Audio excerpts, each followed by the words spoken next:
lagi? Halaman 2 masuk ke 3. Innal ladzina yakhshawna rabbahum bil ghaibi lahum maghfiratun wa ajrun kabir wa asirru qawlahum aw ijharu bih innahu alimun bidzadis sudur ala ya'lamu man khalaq wa huwal latiful khabir. Sesungguhnya orang-orang yang takut kepada Tuhannya yang tidak nampak oleh mereka, mereka akan memperoleh ampunan dan pahala yang besar. Dan rahasiakanlah perkataanmu atau lahirkanlah. Sesungguhnya Dia Maha mengetahui segala isi hati. Apakah Allah yang menciptakan itu tidak mengetahui yang kamu lahirkan dan rahasiakan? Dan Dia Maha halus lagi Maha mengetahui. Yang ditanyakan pada kalimat dan rahasiakanlah perkataanmu atau lahirkanlah. Ini maksudnya bagaimana realisasinya perintah Allah tersebut dalam pengamalannya dalam kehidupan ini seperti apa, Ustaz? Itu maksudnya ya. Kamu rahasiakan atau kamu tampakkan. Itu semua diketahui oleh Allah. Ya. Jadi jangan merasa kalau kamu berbuat rahasia itu maksudnya berbuat sesuatu secara diam-diam, jangan sampai ada orang tahu. Biasanya kalau orang mau berbuat maksiat itu kan rahasia, dirahasiakan. Jangan nanti do ngerti. Tapi ingat, Allah itu sudah mengatakan kalau kamu berdua, Allah yang ketiga. Kalau kamu sendirian, Allah yang kedua. Allah itu selalu menemani kamu di mana saja kamu berada. Maka dari itu, rahasiakan perbuatanmu, perkataanmu. Masih dalam batin ya. Atau hanya ngomong rahasia pada orang-orang tertentu aja, tidak umum, tidak semua dibicarakan, tidak semua diberitahu. Ya. Atau kamu lahirkan, masih dalam hati disembunyikan atau dilahirkan, diterangkan. Bagi Allah itu sama saja. Bagi Allah sama saja. Walaupun kamu lahirkan dengan perbuatan yang baik, tapi kalau niat hatimu itu tidak baik, ya tetap tidak baik, Allah tahu. Dinilai tidak baik. Maka maksud ayat ini, kalau terhadap Allah itu jangan suka pura-pura, jangan sembunyi-sembunyi. Allah itu mengetahui apa yang ada dalam hatimu. Saudara ke masjid, ya sholat, ya puasa. Ya, waktu puasa itu ya perlu taruh barang. Datang ke masjid lah, sholat. Lah kok mulih nggo sandale wong liya. Di niatmu yang masjid mau ngopo? Mau sholat atau mau mencuri sandal? Itu Allah tahu. Hanya pura-pura sholat. Datang ke masjid ini juga begitu. Kita ngaji. Dulu pernah kan? Loh kok tiap minggu pagi kok ada sepatu sandal yang hilang. Kadang-kadang sak minggu pagi itu hilang rolas. Hilang 7. Ini yang hilang kok mesti yang apik-apik. Ya bagi kita nggak tahu. Tapi sudah. Manusia aja kok mesti ada pencurinya nih. Dulu ada CCTV tapi nggak pernah ditunggu gitu. Oh berarti sekarang dipantau aja lewat CCTV-nya. Oh, ternyata betul diamatnya lah pas dia sedang mau ambil parani satpam. Satpamnya orang kok nungguin lihat di CCTV ketok.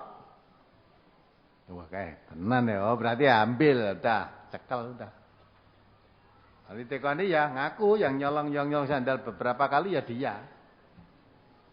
Ya, kan sembunyi-sembunyi itu. Niatmu ngaji tadi ke sini itu bukan mencari ilmu, tapi mau mencari sepatu. Allah tahu, apa dapat pahala itu? Ndak, wong niat mar golek sepatu. Yen sepatu kuwi nek ra konangan. Datang ke sini mau nuntut ilmu atau mau cari-cari kesalahan, itu ya bisa. Niatmu mencari ilmu, ya ilmu yang diterima. Tapi kalau niat mencari salah, bisa saja orang kalau dicari salah. Ya. Jadi semua itu Allah tuh mencatat apa yang ada di dalam hati kita, apa yang sudah kita lahirkan, itu dicatat semua oleh Allah. Bagi Allah disembunyikan, artinya secara rahasia, diam-diam, atau ditampakkan dengan jelas, bagi Allah sama saja. Maka ada orang yang beriman pura-pura pun konangan. Allah turunkan wahyu, wa minan nasi may yaqulu amanna billah wa bil yaumil akhir wa ma hum bimumin. Ada orang mengatakan kepadamu amanna billah, amanu billah. Wa minan nasi may yaqulu amanna billah. Saya beriman kepada Allah. Wal yaumil akhir, dan hari akhir. Wa ma hum bimumin, padahal mereka bukan orang yang beriman. Nabi tidak tahu itu. Ada orang pura-pura beriman itu Nabi tidak tahu. Tapi Allah yang mengutus nabinya tahu. Maka turunkan ayat itu. Nah, begitu diturunkan ayat itu dibacakan. Lah orang yang betul-betul beriman, heran masa ada orang iman kok pura-pura.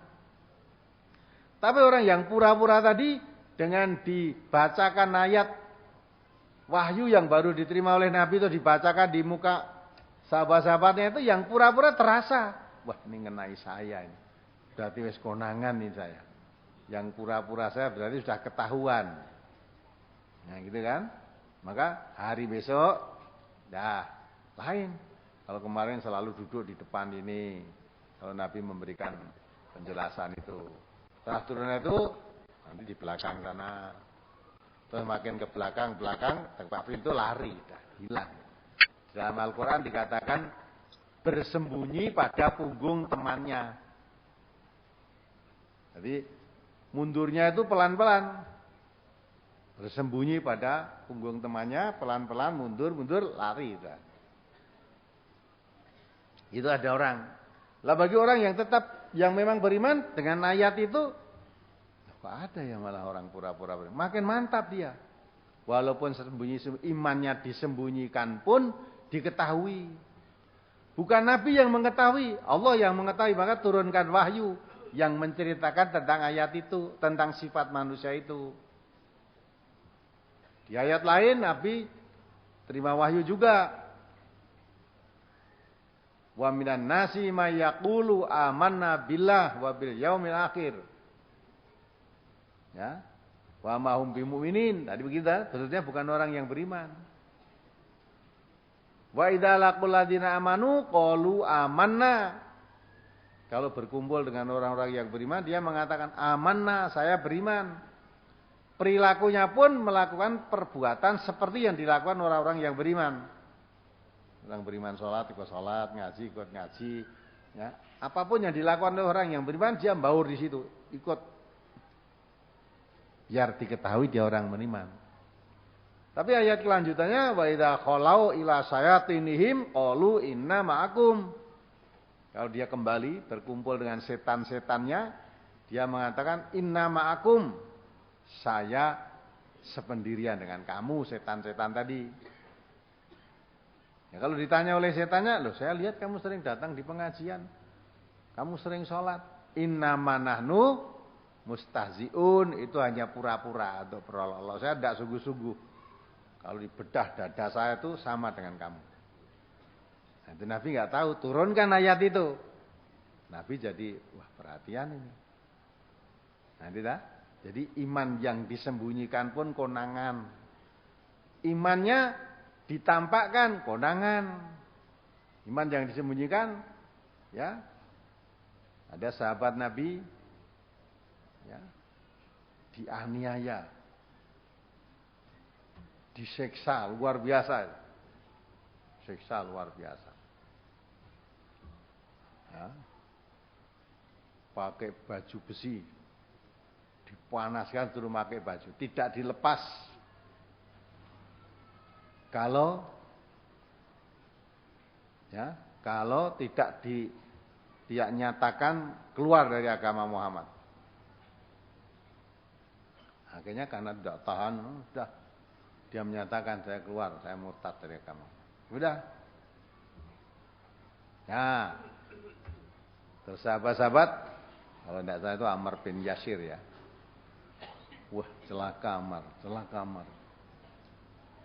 Dia sudah menyatakan murtad dari agama Allah. Nah, sampai berita itu kepada Nabi. Nabi mengatakan, sudah menyatu antara imannya, Ammar itu dengan darah dan dagingnya, dengan sumsumnya. Sudah menyatu. Imannya tadi sudah menyatu jadi satu. Tidak akan berpisah. Walaupun dia menyatakan dia keluar dari Islam, tapi hatinya tetap dalam keadaan iman. Karena tidak kuat. Disiksa tadi. Ya, dia hanya mengucapkan ucapan itu aja, tapi hatinya tetap iman. Itu namanya menyembunyikan iman karena terpaksa. Tetap dia orang beriman, Allah tahu. Nah, kalau orang munafik tadi menyembunyikan kafir. Tampaknya iman tapi hatinya kafir, Allah juga tahu. Maka dengan ayat ini kita itu percuma kalau pura-pura kok kepada Allah. Kalau menipu manusia, menutup pandangan mata manusia mudah, tapi bisa menutup pandangan mata Allah. Gitu? Bagaimanapun juga kamu bersembunyi di mana saja ketahuan. Walaupun ketika kamu berbuat gak ada orang tahu, bersembunyi-sembunyi. Tapi Allah, kamu bersembunyi atau kamu terang-terangan sama saja. Nah, maka itu orang sepandai-pandai menipu tidak bisa menipu dirinya dan tidak bisa menipu Allah. Kalau menipu orang lain mudah, menipu dirinya sendiri saja nggak bisa, apalagi menipu Allah.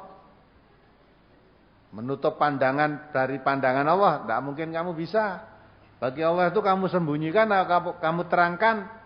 Kamu jelaskan perbuatan, kamu dohirkan. Kamu sembunyikan atau kamu tampakkan. Bagi Allah sama saja.